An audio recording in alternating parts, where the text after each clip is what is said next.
এই দেখুন পুতলিতে যত কাঠে পোড়ায় পুতলিতেই রয়েছে ছাই। এখানে যতও দেখতে পাচ্ছ, এই আমি যেখানে বসে আছি যে গরুটা যাচ্ছে গৌমাতা, ঠিক আছে। দেখুন আমি পুরো একদম জামা কাপড়ের উপরে বসে রয়েছি, ইয়ং ছেলেদের জামা দেখুন, দেখতে পাচ্ছেন। হয়তো তারা বলতে নেই ভগবান ইচ্ছায় গোলায় দই দিয়েছে, কী করেছে আমার জানি না সেটা।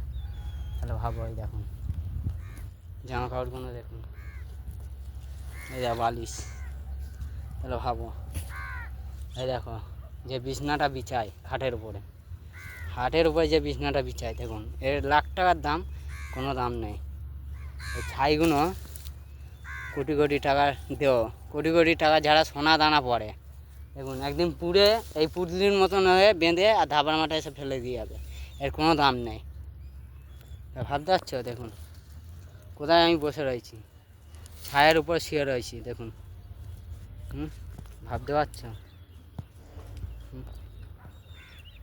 ভাবো তাহলে কোথায় শুয়ে রয়েছি আমি, পুরো একদম যাদের জামা কাপড় আছে তার উপর আমি শুয়ে রয়েছি, কিন্তু জুতো পরে আছি। আবার সত্যিকারে বলবো, আমি জুতো পরে আছি, এই কাপড়ের উপরে জুতো পরে আছি, কিন্তু মা করে ভগবান করে যাদের উপরে দাঁড়িয়ে রয়েছি যেন আমার কোনো না ক্ষতি করে, ঠিক আছে।